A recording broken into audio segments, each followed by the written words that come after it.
Hi, I'm Tony Richards. I'm at the 44th annual Fan Belt Toss and Swap Meet in Palm Springs, California.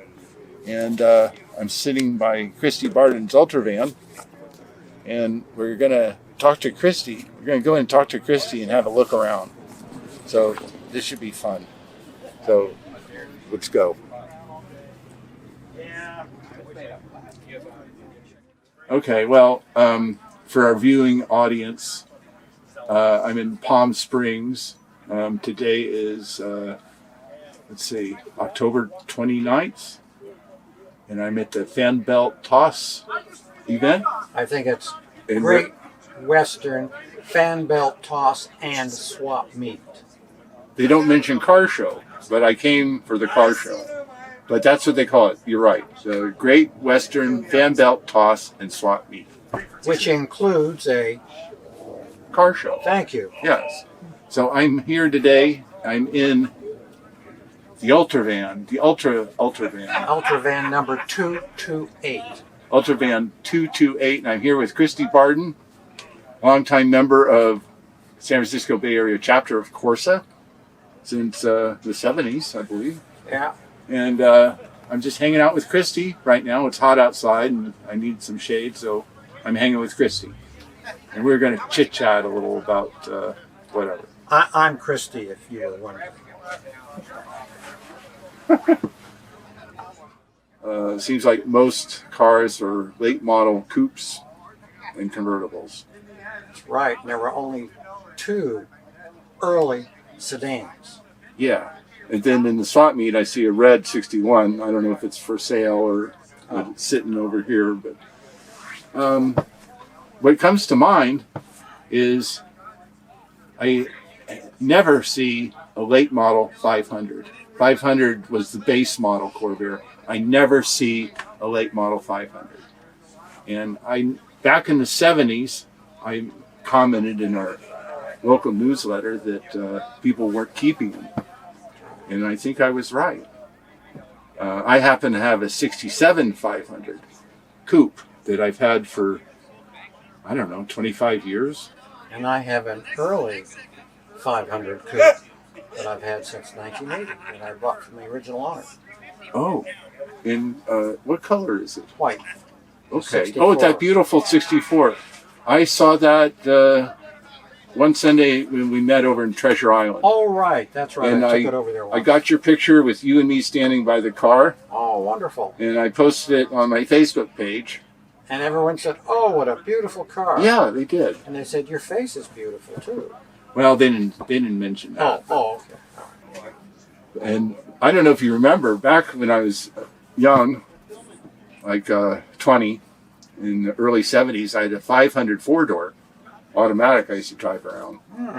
It was that copper color Sierra tan, I think they called it, with beige interior. I completely forgot that. But that it was a perfect car for a young family. It was four-door and automatic, 110 horsepower, and we used to drive it all over the place. But the reason I had a four-door is not only for the practical aspect, Wait a minute. the styling, no pillar. It should have been a 98 engine. If it's a 500, it wasn't a 110. That was an optional. Oh. It was optional. Optional. Yeah. Now that you mentioned it, my 67 500 has the 95 horse engine. Yeah, that makes with sense. An automatic. And you know what? It's zippy.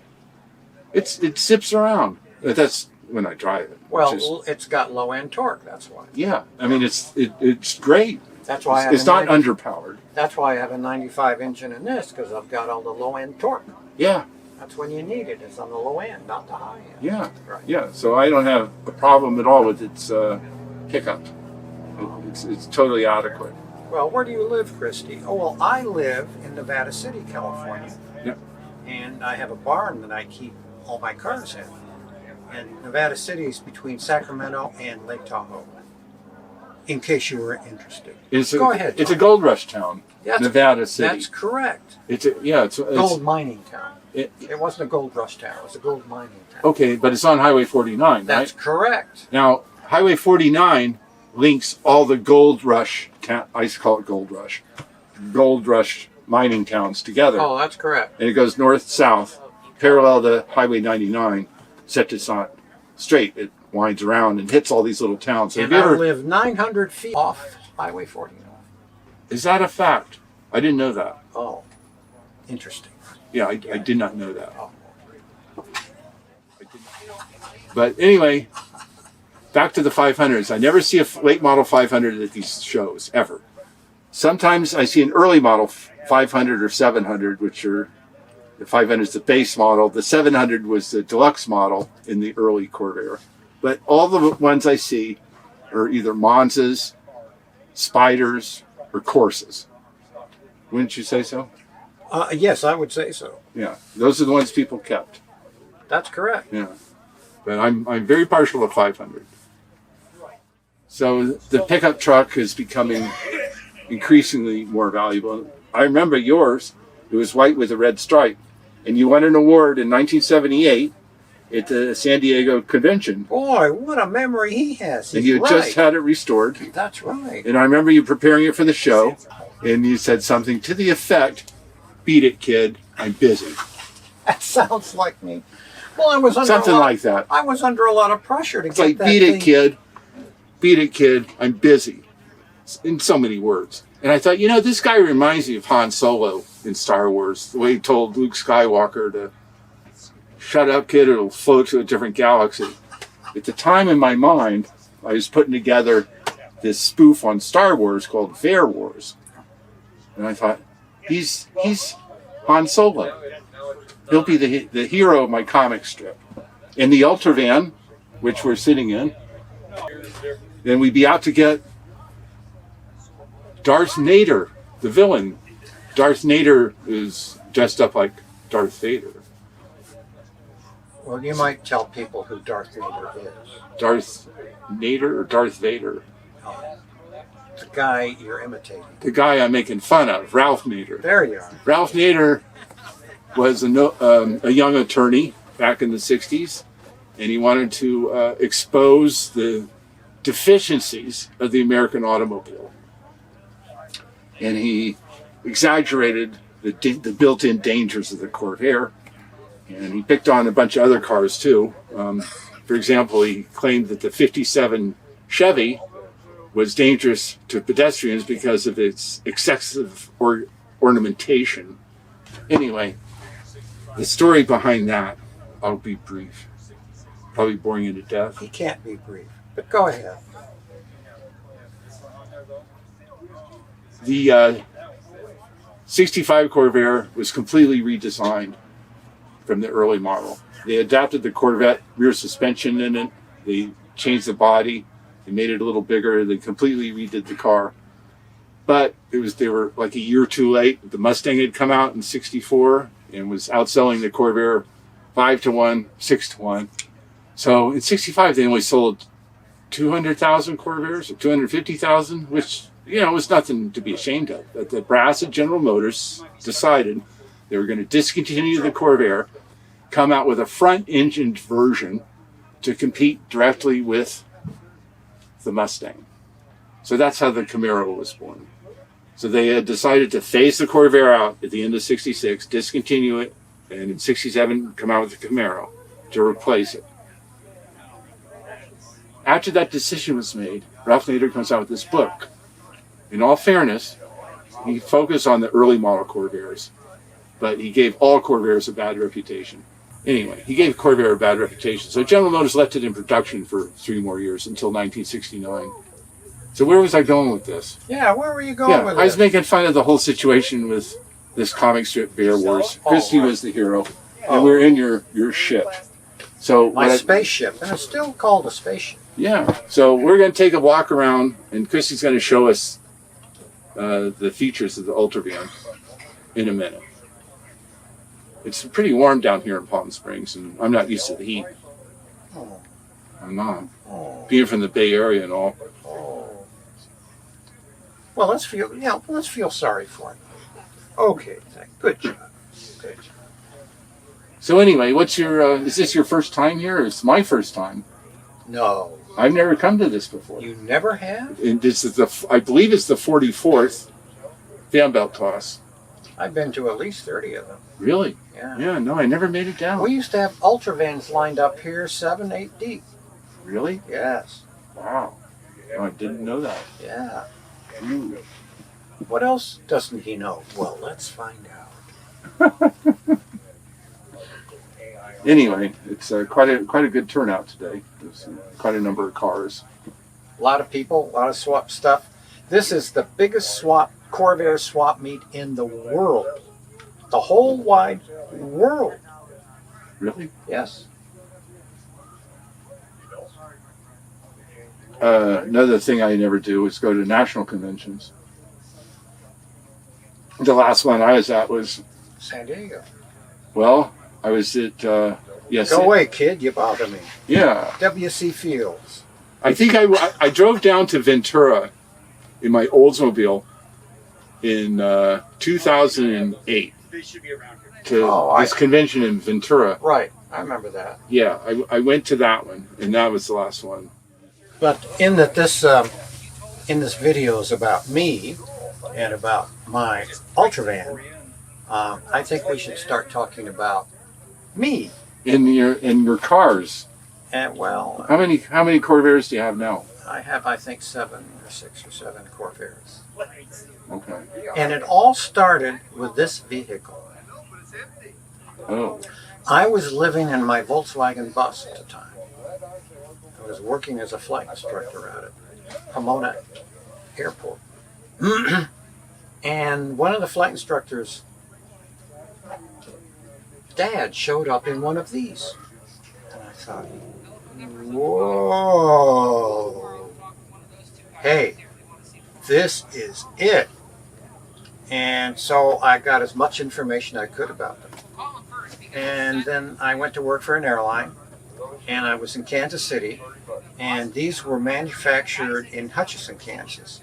And so I went to their Hutchinson, Kansas office, and I got information on how much they cost, which was $8,500. And I wanted to go see the factory, and they wouldn't let me go see the factory. And then I was, oh darn, I wanted to say, okay. And so then I went back to work. Then I worked for a couple of years, and I had a few $1,000s. And there was a Ultravan club started by Ernest Newhouse, who was the previous owner of this van. And I sent him a letter and said, do you know of anyone for any Ultravans for sale? He wrote back thoughtfully, no, he didn't know of anyone except his that was for sale. I thought, oh, okay. Can I go take a look at it? Yes, he invited me down to look at it. And I said, well, why are you selling this if it's such a good van? Well, he says, we're having the new Ultravan made, the 600 series. I said, ooh. And so he sold me this, and I said, Dibbies on the new Ultravan you're taking delivery of late. So he was without an Ultravan for almost a year because he sold this to me in 1973, early 73. Oh, long time ago. You have that concept. Oh, 73. I was thinking 63. Sorry. Oh, we're I'm good. a decade off. 73. Yeah, we all sometimes go a decade off. Yeah. So, that's how I bought it. And I went to my credit union, TWA Credit Union. Now, you were an airline pilot, as I recall. Yeah, I was. And then they financed it. Oh. And so when they financed it, I only paid interest. I didn't have to pay anything on the principal as long as I was unemployed. Oh. Great. And so when you have something like this, you can live in it. And I did. It was wonderful. Easy to live in. You park around. Well, a lot of people do that today. This is what they do today. So, I guess fast forward to San Francisco, I was spending the night at my girlfriend's place, and I parked the Ultravan out on the street at a T, and during the night I heard this crash sound. And what happened is this Ford Econoliner came around the corner and wiped out the whole driver's side of the van. Yeah. And I was Died just on sick. When we leave, right? Thursday when I started. And so I said goodbye to the girlfriend, And I taped up the front end with duct tape. Duct taped it all together, but everything was duct tape. And drove it to LA and put it in Ed Martin's, who was a member of the South Bay chapter, Torrance. As opposed to the San Jose chapter. Right, yeah. Yeah, the LA club. LA club. There's actually 3 clubs in LA, but That's right. Yeah. Okay. One of those. That's where I parked. Okay. And I went to Saudi Arabia, and I worked there for a while. And paid good money. And I came back, and I had a ramp side I'd bought before I left, which needed everything. And so I took a month off, and I redid the ramp side, and I used that as my personal transportation. And in Ed Martin's backyard, we spent 2.5 years repairing the Ultravan. And during that time, since it was all opened up, I rewired it and then finally put a different paint job on it. When Ultravan owners saw the paint job, they'd go, oh. And so I thought, well, that's okay. Everyone has different tastes. But that's what got me into Corvairs. Is the Ultravan. Right. Interesting. Because it had the Ultravan, because it had the Corvair engine. And I was into Porsches before when I lived in Hawaii. I owned several Porsches. And so when the car got crashed, I jumped into my girlfriend and I jumped in her car, and we were passing a gas station where there was a 4-door for sale, 65 4-door. I said, whoa, back up, back up.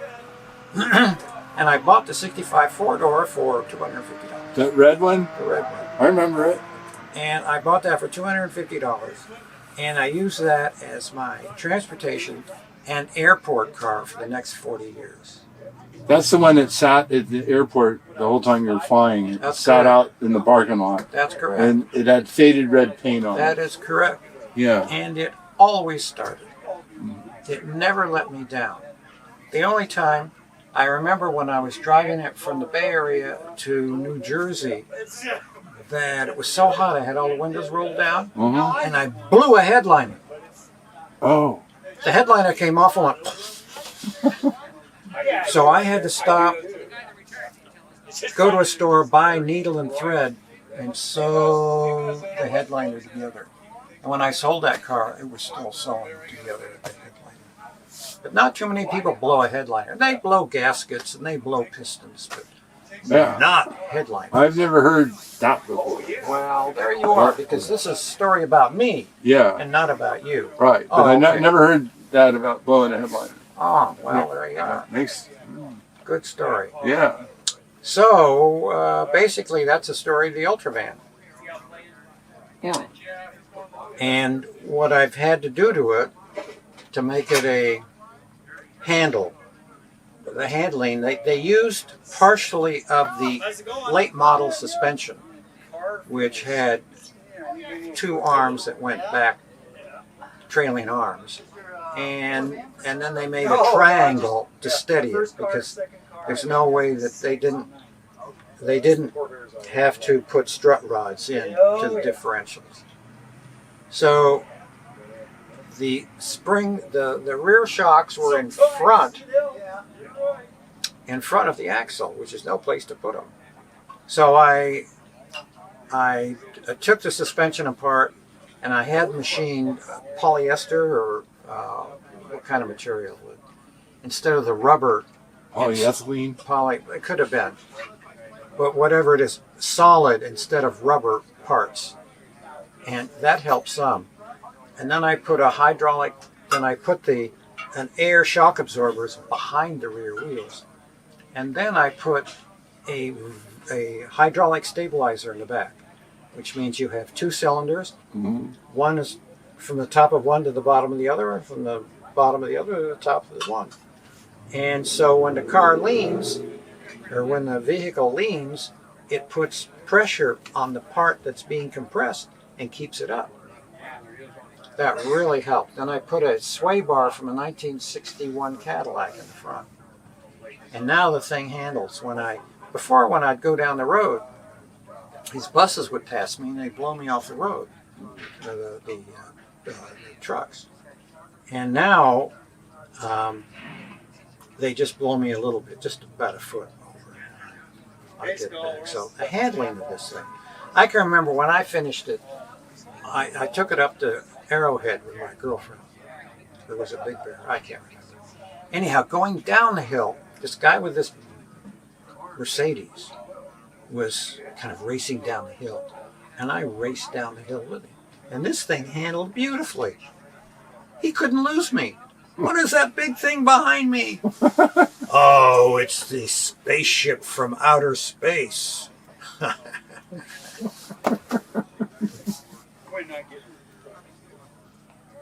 So is this the original fabric and No. carpet? No? Okay. No, and neither is the rugs. Okay, but it looks retro, like 70s. Well, colors. that's when I did it. I did it in the 70s. Yeah. I redid this in 79. The Okay. paint job was done in 79. This is right out of the 70s with a frame, with a shape out of the 30s. It's very aerodynamic. It really is. You have, the undercarriage is flat. The undercarriage is, there's no buffeting of, So the airflow just goes right in. on through. Yeah, there's very little air resistance. Matter of fact, the problem before I fixed the suspension is sometimes the tail would wag the dog. Uh-huh. You'd be driving along and you could start one of these happening. Yeah. But that doesn't happen anymore. But the paneling's all original? Yes, And the headliner that's is correct. original. That's correct. Yeah. And did you add the gauges? I added the gauges. All we had initially was just the Corvair dashboard. Okay. The early Corvair dashboard. Early Corvair dash with the idiot lights. That's correct. Yeah. That's all we had. So then I put in vacuum gauge, cylinder head temperature gauge, both sides, oil temperature gauge in and out of the cooler, transmission oil temperature in and out of the cooler, RPM gauge, oil pressure gauge in and out of the oil cooler, voltmeter, and the best thing for an Ultravan, J&S Elan Electronics and their Safeguard ignition. And that has really saved a lot of people from blowing holes in their cylinder heads. What exactly does this tell you? This tells me when I see a light that one of the cylinders has started to detonate and that the computer has retarded the timing on that one cylinder. Mm-hmm. And if it doesn't stop it, it goes through 4 revolutions. And if it's still detonating, it reduces another degree until it stops. And it does that individually for all 6 cylinders. Oh. So driving this down the road, I drive at about 55 miles an hour.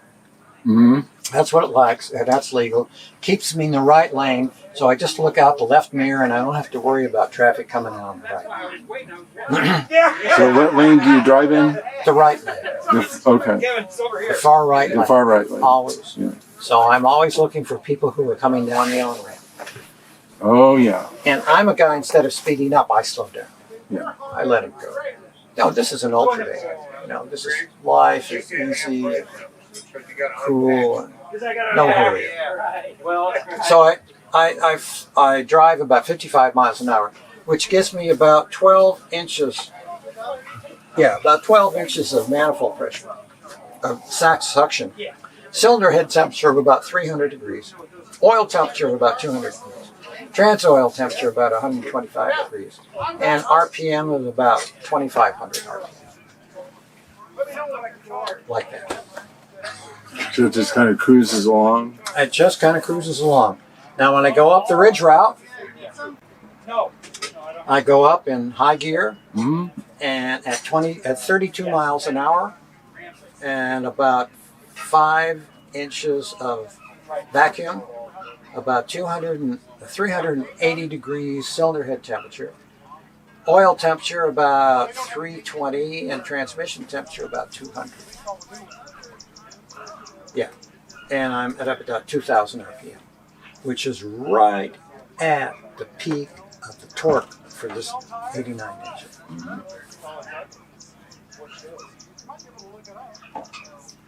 You want to walk us around the outside? Sure. I'll walk you around the inside too.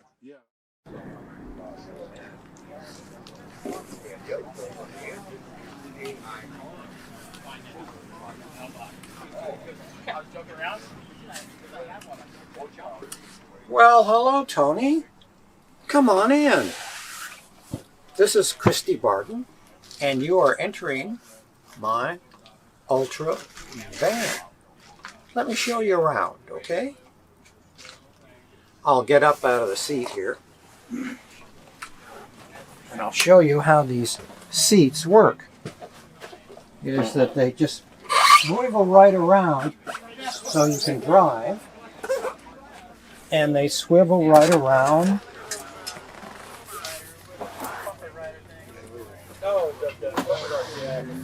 for your passenger. Now right here we have the kitchen area, and on the kitchen area we have a nice sink and water. We have a great refrigerator, keeps things cold. Hi. And then we have a stove, a 3-burner stove with a great oven for baking.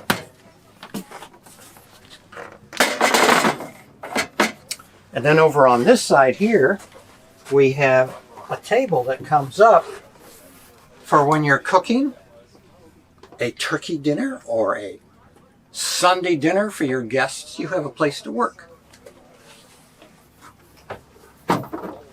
We'll put these seats back in the stationary position.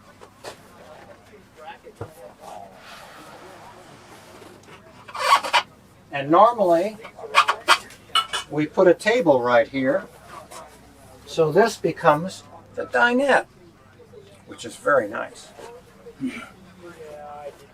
Also underneath this table we have room for pots and pans and foodstuffs. Then we have another seat here, which is really nice, but it's a heater. It's a Suburban heater, and here's where the hot air comes out to warm up the Ultravan. So, Tony, I'll let you walk in back and take a look in the bed area.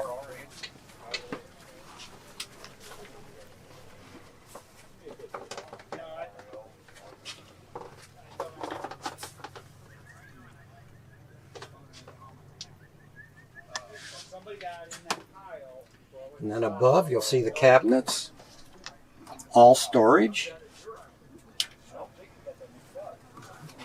And then if you look right in here, it's a closet. And then, that's it. Step up, and I open the door here for the bathroom.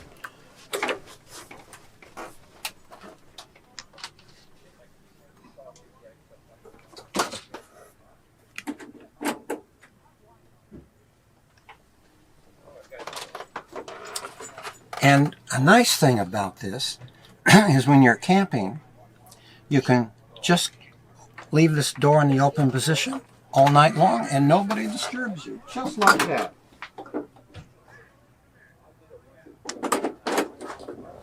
So you have lots of privacy for anything you might want to do. Well, come on out. And we have, of course, storage up here.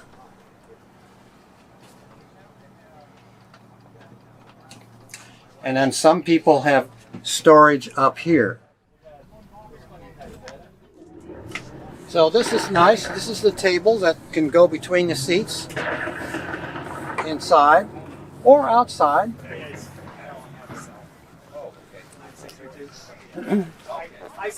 And this has a instant hot water heater.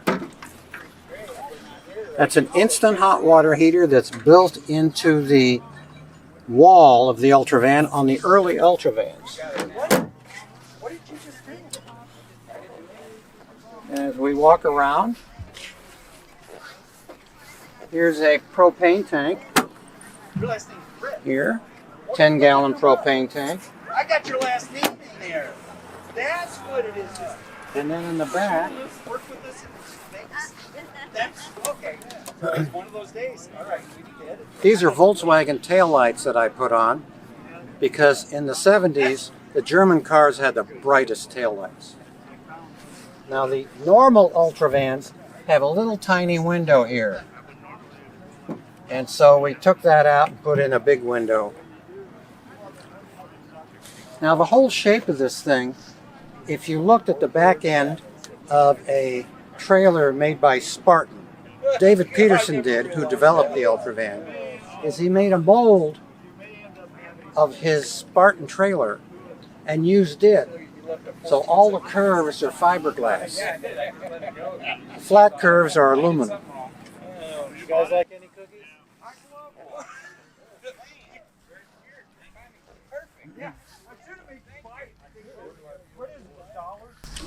And again on this side we have another propane tank of 10 gallons, which is what the original ones had. I spent a winter in Steamboat Springs skiing and I needed a lot of propane to heat it. And here's how you plug in electricity. And here's how you empty the holding tank.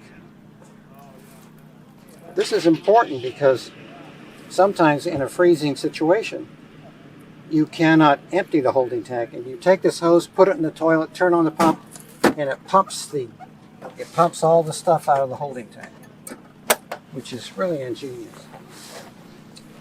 And then we have here the gas tank. This is where the gas tank filler is.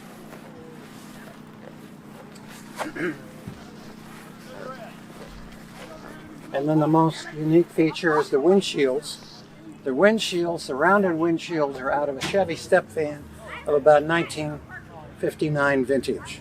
And if you come around here, you can see we have two pieces of glass that the regular Chevy step van had. And it had a small little piece here because it was a narrower vehicle. So we just cut this and put it in the center. Spare tire, headlights, and that, Tony Richards, is the Ultravan for you. Thank you.